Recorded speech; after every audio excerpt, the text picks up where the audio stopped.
I do think it would be very valuable to go verse by verse through some of the passages that are used by people to argue for celibacy over marriage, or to argue for their belief that individuals who are married will eventually have to live their lives as if they are unmarried in order to overcome, sometimes blended in with the concept of the overcoming life, that you either cannot marry to go on to perfection, or that if you do marry, you're eventually going to have to become celibate and live as if you're not married. As I just said, the best thing we could do is actually look at the scriptures that people think are inferring those things and find out if that's actually what they're saying. Considering that the principal argument for celibacy rather than marriage, or at least the incorrect claim that celibacy is morally superior to marriage, is based, in my opinion, entirely wrongly on Paul's statements in 1 Corinthians 7. So let's start with 1 Corinthians 7 and look at that and maybe some other passages comprehensively and contextually and examine what's actually being said in those passages. Starting with 1 Corinthians 7, 1-2, Paul says, "Now concerning the things whereof you wrote unto me, it is good for a man not to touch a woman. Nevertheless, to avoid fornication, let every man have his own wife, and let every woman have her own husband." This passage and the statements that follow it strongly demonstrate the necessity of proper linguistic and contextual study. And when we don't use proper methods of linguistic and contextual study, meaning looking at the original languages and looking at the whole passage in its context in the scripture, and sometimes in its cultural context and historical context as well, serious errors can be made in our interpretations. Some people think that it is Paul who is saying it is good for a man not to touch a woman, and maybe if you just cherry pick this out, you might argue that point. But when the language and the context is properly examined, it appears that Paul is actually quoting what the Corinthians had said or had written to him, and then he's responding to their statement, which entirely changes the end point that he's making. Because we'd have to determine, does Paul agree with what some say? If some are saying this, does Paul agree with it? Do the verses that follow this show that he's agreeing that it's better for a man and a woman not to be in a relationship, or not? The Greek phrase peri de, that's translated now concerning, is a phrase that's used to begin a response to questions or comments that have been given to the speaker. When you use this kind of phrase in Greek, it normally is used by someone who's responding to a point that was asked about or brought up, not introducing a new point of their own. Paul uses this phrase throughout his epistle to refer to something the Corinthians themselves had apparently asked him about. Just look at 1 Corinthians 7:25, 8:1, 12:1, 16:1, and 16:12 as well. In other words, the Corinthians are the ones who wrote this statement to Paul, and he's responding to their statement. That means that the statement, "it's good for a man not to touch a woman," wasn't Paul's statement. It's a statement the Corinthians made or wrote to him, which might have been meant as, "Isn't it better for a man not to touch a woman?" Whether the Corinthians asked this as a question or said it as a declaration doesn't make it true, though, and Paul's statements that follow it might infer he didn't agree with that statement, if that's what they meant by it. Paul's responses might be a plea for moderation in terms of the two extremes that were prevalent in the pagan culture of that day in Corinth. One was the practice of extreme asceticism, where all pleasure of any kind, whether it's proper or otherwise, was to be avoided. The other was the libertine practice of indulging in any and all pleasure that a person might desire, no matter how foul it might be. It could be Paul was preaching against those extremes, and it could be that Paul was actually saying that neither marriage nor celibacy are mandatory for the Christian. There's many Greek scholars who believe that's exactly what Paul was saying in this passage. We could talk about that verse in more detail, but let's move on a few verses to the 6th verse where Paul makes another important statement. He says, "I speak this by permission and not of commandment." There's really only 3 options for what he might have meant by that. First, marriage and the marital relations that are part and parcel of marriage are not commanded as a requirement for Christians. Or celibacy and abstinence from marital relations are not commanded as a requirement for Christians. That's what he had been discussing. It had to be one of those 2 things, or the third option, it very well might be both. And I think that may be likely. This type of language, when Paul says, "I speak," is intended to convey the point that he's speaking his own feelings about an issue and not what God has commanded in the scripture. So even if this was meant to say that celibacy is preferred, which I don't believe is what it's saying, Paul was only saying that it was his preference and making it very clear that that preference is not biblically based or a command of God. If so, that would mean it certainly could not be used as a biblical measure of morality required for perfection. But I don't personally believe that's even the point. I think it's far more likely that Paul's referring to one or more of the 3 options I just gave you, that neither marriage nor celibacy are a requirement of the Christian faith, and that any preference of one over the other is not biblically mandated. So Paul was essentially saying to the church at Corinth, which was a city drowning in immorality, by the way, that marriage is a protection, at least it should be, against the temptations surrounding them. But if they're willing and able to be celibate in this environment, that is wonderful too. If that is their gift and calling, as we're going to see. Notice what he actually says about celibacy or marriage in verse 7. For I would that all men were even as I myself, but every man hath his proper gift of God, one after this manner and another after that. The first part of this statement is quoted by some people as if it overwrites the second part, which it doesn't. Paul's gift in this regard was his capacity for celibacy, but he clearly states that every man has his own proper gift of God, and that one may be to be married or one may be to remain unmarried. If these are proper gifts and they're of God, it can only be concluded that it's God's purpose for some to marry and some not to marry, and that both are proper depending on the individual and the gift he or she has been given by God. Then we come to what appears to be a very strange statement, if not properly understood at least, considering that Paul himself gave exactly the opposite advice elsewhere.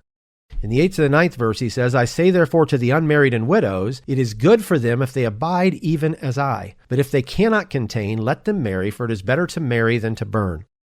It's important to note that he made a statement that sounds like it's saying exactly the opposite thing to Timothy, and by extension to the church of Ephesus that Timothy was working with at that time, which was dealing with very different circumstances, when he said in 1 Timothy 5:14, I will therefore that the younger women marry, bear children, guide the house, give none occasion to the adversary to speak reproachfully. Notice that Paul doesn't tell Timothy to tell the Ephesian young women, it's okay if you marry. He stated that it was his will that they did marry. Not that it's against his will, but you're going to have to since you can't resist temptation. It's obvious this was to protect them from immorality, but the Greek language he used in this statement expresses this in a very different kind of way than the language he used in his statement to the Corinthians. I think there's a simple reason. The reason Paul wished that all the Corinthians were like him and that widows not remarry, as we see in 1 Corinthians 7:7 and 7:39-40, was because of the present distress that he mentioned in 1 Corinthians 7:26. The fact that this was a present distress, which isn't a permanent distress, by the way, should not be overlooked when we're trying to, I believe, incorrectly claim that celibacy is the moral ideal. Paul is obviously referring to temporal present circumstances the Corinthians were going through that instigated his belief that celibacy would be preferable, if possible, in their present situation. Some historians believe that was due to the fact that Corinth and the surrounding area was undergoing severe famine conditions during the time this epistle was written. There's a variety of other possibilities as well, none of which would infer that this preference of Paul, again, it wasn't God's command, but Paul's preference regarding present celibacy was a moral issue, which it clearly was not, or even a long-time requirement of the general church, which it clearly was not. Even if this might be taken as something other than a physical condition of distress like famine that was going on, there's still not a basis for making this anything more than temporary celibacy for a temporal present condition of some kind. And all by itself, that disproves the argument this was intended as a moral rule for all who intended to go on to perfection. Though I'm not necessarily taking this position, many historians do believe the present distress was possibly referring to famine conditions that were occurring during that time. If that were the case, it may even clarify the supposedly mysterious statement that he makes regarding those being married and having children having trouble in the flesh. That could, if this was due to the physical conditions going on around them in the present, be referring to the trouble of suffering due to food shortage and the necessary sharing of the small amount of food that might be available with a family, which wouldn't be as difficult if you were one single person. Let me make just a simple summary of some of these points that I think are very simple but very strong statements against the idea that Paul is saying in 1 Corinthians 7 that celibacy is the moral standard necessary to achieve full perfection. Based on the Greek grammar and use of this kind of expression, the statement that it's good for a man not to touch a woman probably wasn't even Paul's own statement, but his repetition of the comment the Corinthians had made to him, and then his response to it. 2, Paul points out that every man has a proper gift of God, and that one person's gift may be to be married, and another person's gift may be to remain unmarried. If they're both proper gifts and they're both of God, it can only be concluded it's God's purpose for some to marry and some not to marry, and that both are proper, depending on which gift a person has been given by God. And then third, Paul clearly states that the requirement of celibacy, or of marriage for that matter, was not a commandment of God, but a statement regarding Paul's preference regarding the present condition they were facing. Those are just beginning points for discussing this passage, but I believe they alone demonstrate that the actual context of Paul's statements were certainly not say that celibacy was a requirement, and certainly not intended to convey the idea that you eventually would have to become celibate to attain full salvation. Going on a little further in 1 Corinthians 7, there's a number of other points that I think are important to properly understand later in that chapter. One example is in the passage in the 17th to the 24th verse that's right in the midst of Paul's statements talking about marriage and celibacy. There he says, "But as God hath distributed to every man, as the Lord hath called every one, so let him walk. And so ordain I in all churches. Is any man called being circumcised? Let him not become uncircumcised. Is any man called in uncircumcision? Let him not be circumcised. Circumcision is nothing, and uncircumcision is nothing, but the keeping of the commandments of God. Let every man abide in the same calling wherein he was called. Art thou called being a servant? Care not for it. But if thou mayest be made free, use it rather. For he that is called in the Lord, being a servant, is the Lord's free man. Likewise also he that is called, being free, is Christ's servant. You are bought with a price. Be not ye the servants of men. Brethren, let every man, wherein he is called, therein abide with God." I think these statements can very easily be missed by getting caught up in some of the statements regarding celibacy in this chapter and reading right through this without realizing just how significant some of these points are. They can also be misunderstood if they're not taken in the context of the overall subject of the chapter. If these statements are being made as an extension of the ongoing subject of the chapter, that would mean they are applicable to the issue of marriage versus celibacy. And if that's so, this series of statements forcibly disproves the idea that the celibate life is the moral ideal and the only true calling of God that will result in overcoming. The phrase, "God hath distributed to every man," seems to be a parallel with the earlier statement, "Every man hath his proper gift of God. One after this manner, another after that," which is unquestionably a reference to the two different gifts of God that are marriage and celibacy. The phrase, "Let every man abide in the same calling in which he was called," reinforces that as well. The references to circumcision versus uncircumcision, of being a servant versus being a free man, are just examples of this overall point, that if you're called to a certain calling, you should remain in that calling. If these statements apply to being married versus being celibate, which I think they have to in this context, it cannot mean that if you're celibate presently, due to not having been married, then you must or even should remain so and can never marry. That would contradict the entire meaning of the passage, and it would contradict common sense as well, as you'll see. What this passage does appear to be saying, if you rightly read it in its context and rightly divide it in terms of how these issues are dealt with elsewhere, is that whatever you're called to be, you need to strive to be. How does that apply to marriage or celibacy, which is the overall context of the chapter? If you're called to be celibate, you should remain celibate. If you're called to be married, you should marry or remain married. And especially if you're presently married, you should not attempt to be celibate. You realize that is what this is saying. That, unfortunately, is exactly the opposite of how some people have taught this chapter. But if you take it in the context of the whole message and you take the whole chapter, Paul's statements do not appear to be a call for married people to become celibate at some point in their relations with one another in order to be more morally pure. Quite the opposite. As it is clearly implying, if you're called to marry or to be in a married relationship, you need to abide to stay in that calling and not to try to live in a celibate type of relationship within a marriage, which again contradicts the whole definition of what a marriage is. If someone is called to be a married person, they should never marry and then later practice celibacy in their marriage, other than, as I said, in cases where there is some temporary purpose or health reason or something of that kind. That is not the proper purpose of marriage, nor is it the proper responsibility to your spouse, as you saw in Paul's earlier statements in 1 Corinthians 7, 3-5. Simply put, if you're called to be celibate, and that ought to be a very clear calling that you are very certain of, you should abide in that calling. You should remain celibate. But if you're called to be married, you should abide in that calling. You should remain married, which by definition and by the contrast here with celibacy clearly includes normal marital relations, other than for temporal purposes of abstinence or perhaps due to some present distress, if the present distress merited that abstinence. Another confusing and potentially misunderstood series of statements is found in the 32nd to 35th verse, where Paul says, "But I would have you without carefulness. He that is unmarried careth for the things that belong to the Lord, how he may please the Lord. But he that is married careth for the things that are of the world, how he may please his wife. There is difference also between a wife and a virgin. The unmarried woman careth for the things of the Lord, that she may be holy both in body and in spirit. But she that is married careth for the things of the world, how she may please her husband. And this I speak for your own profit, not that I may cast a snare upon you, but for that which is comely, and that you may attend upon the Lord without distraction. Some have taken this as saying that it's better to be unmarried and thus undistracted by natural responsibilities that are related to being married or perhaps having children, and that if you're unmarried and thus undistracted, according to them, that you can give your full attention to the Lord. Though that could possibly be what Paul means here, it is not the only possible meaning of these statements. I doubt anyone would argue that being unmarried might allow a person to give more time and attention to the Lord, but there are plenty of people who are unmarried who fill their time with many other things besides the Lord.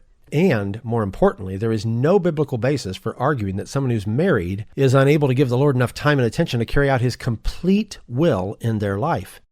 Being unmarried might allow you to do more for the Lord in terms of activity, but there's no biblical basis for saying that being unmarried or living as if you're unmarried is the only path to full spiritual development. In addition, the fact that someone is unmarried is not an automatic guarantee they'll be able to serve the Lord with less of the cares and distractions of the world. You can be unmarried and surrounded by a large network of friends and activities that can keep you just as busy or even more busy than a married person. The Greek language and grammar of this passage, though, does present an additional possibility regarding what Paul might be saying here. These statements might be taken as an exhortation not to be anxious or always worrying whether you're married or unmarried. Paul starts these statements by saying that he wants all to be without carefulness. That phrase is the Greek word amarimnos, which means to be free from anxiety, free from worry, or free from concern. Paul is saying that he wants all of the Corinthians, whether they're married or unmarried, to be free of the anxiety and worry that will distract them from their relationship with the Lord. In the very same passage where Paul says that the unmarried careth for the things that belong to the Lord and that the married careth for the things that are of the world and how he may please his wife, both words translated careth are the Greek word merimneo, which is the verb form of the word amarimnos I just referred to. Merimneo doesn't normally mean care in the sense of taking care of something or having feelings for it. It refers to anxiety or worry. So this is likely not talking about you having more affection or desire. It's talking about you having more anxiety or worry or concern over things. The point being that some who read this think that this is saying that the unmarried have more affection to give to God than the married do. But that may not be what this is saying at all. What Paul may actually be saying here, when the words he's using are properly defined at least, is that it's his desire that all of the church, whether they're married or unmarried, will be free from anxiety and worry. I do not believe Paul is saying that married people desire the things of the world and unmarried people desire the things of God. I think he's saying that all of the church has worries and anxieties. And reading between the lines and properly defining the words in grammar here seems to imply the unmarried have anxiety about serving God and the married have anxiety about serving God and about caring for their wives and potential families. But that doesn't necessarily mean also having the anxiety over the needs of your family means you're not having anxiety over the things of God. It just means that you have anxiety about both.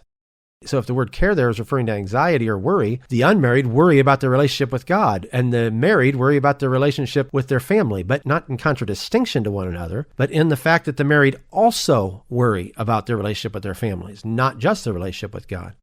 Even if you want to use the word care, it's not a sin to care for your family and to care for God.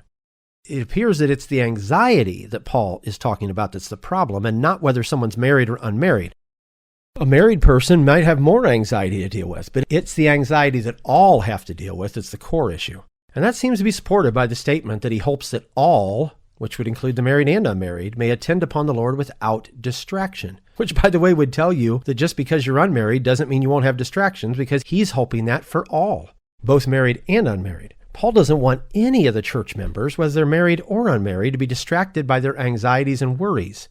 It's not being married or unmarried that's the issue. It's the anxieties that each experience.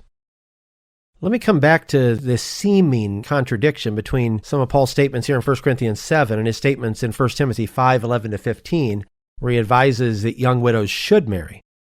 The simplest reason that the young widows should marry is that remaining unmarried could cause them to be distracted by a desire for a relationship.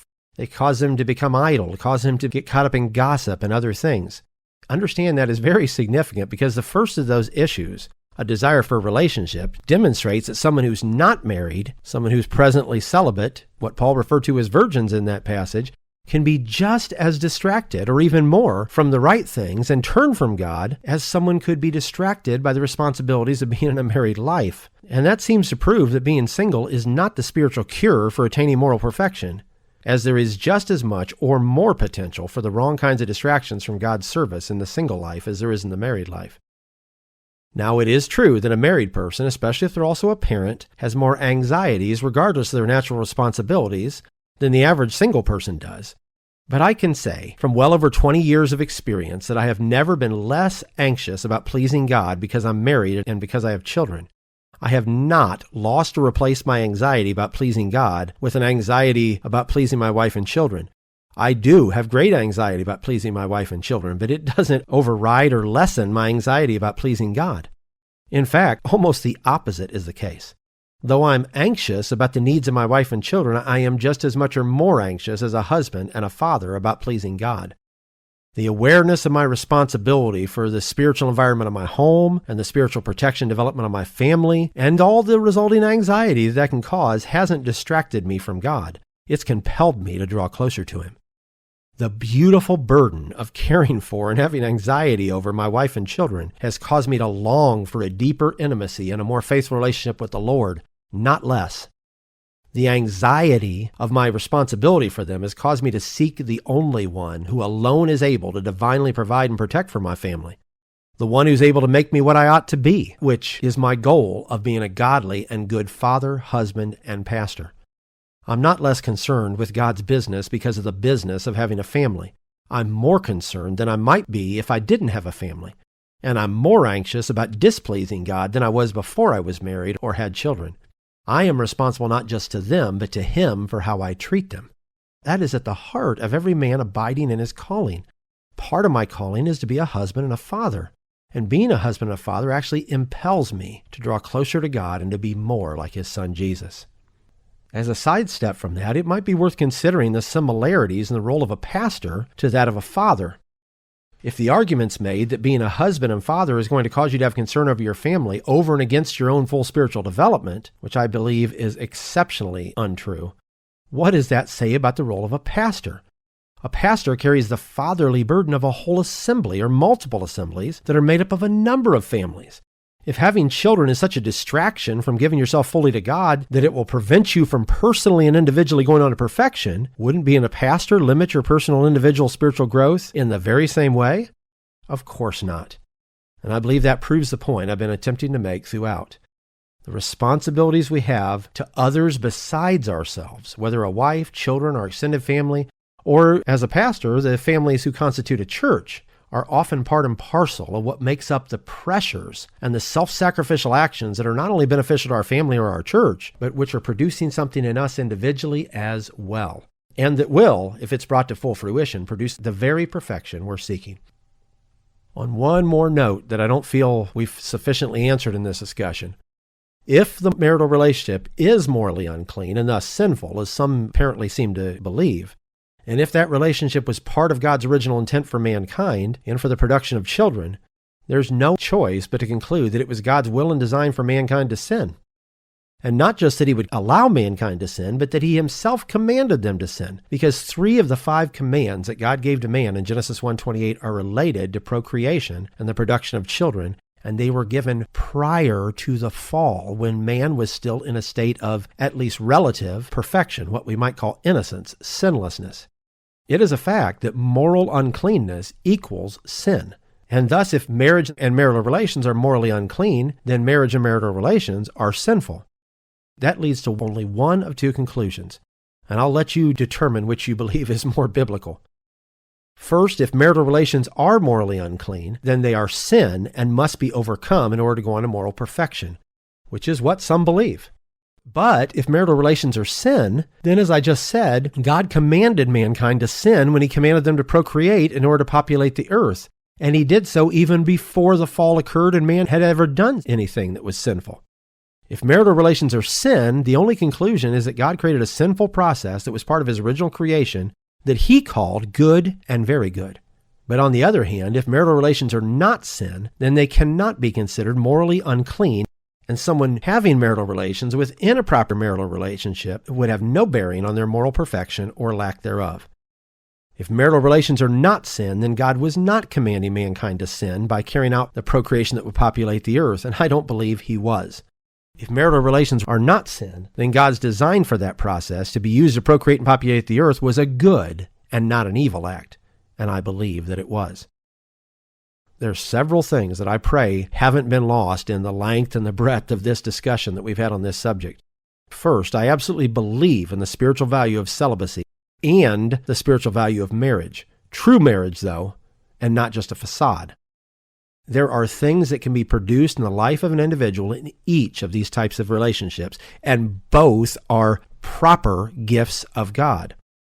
I also strongly believe that one is not morally superior to the other for the purpose of attaining perfection. Spiritual maturity, the fullness of which is perfection, can be produced in either situation, in the life of a married person living in a normal marital relationship or in the life of a celibate individual, if God intends that state in that individual. If a person feels a call from God to be celibate, they should be. On the other hand, if a person feels a call to the married life, they should not strive to be celibate by not marrying, and they certainly should not strive to be celibate at some point in their marriage. I firmly believe that each of these are gifts, as stated in 1 Corinthians 7:7, and the gifts of God are good and not evil.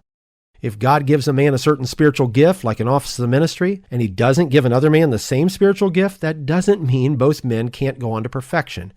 Each gift is given for a different purpose. It isn't a specific office itself or the kinds of activities associated with a specific office that's necessary for all to be perfected. But if you've been called to that office, it is very likely that office and its responsibilities are part of the necessity for you being perfected. I'll close by repeating what Paul said in 1 Corinthians 7:17-20. But as God hath distributed to every man, as the Lord hath called every one, so let him walk. And so ordain I in all churches. Is any man called being circumcised? Let him become circumcised. Is any called in uncircumcision? Let him not be circumcised. Circumcision is nothing, and uncircumcision is nothing but the keeping of the commandments of God. And by the way, when he says that, what he's saying is the keeping of the commandments of God related to those he gives those commandments to. Meaning, if any man is called being married, let him remain married. If any man is called to be celibate, let him remain celibate. And Paul concludes that by saying, let every man abide in the same calling wherein he was called.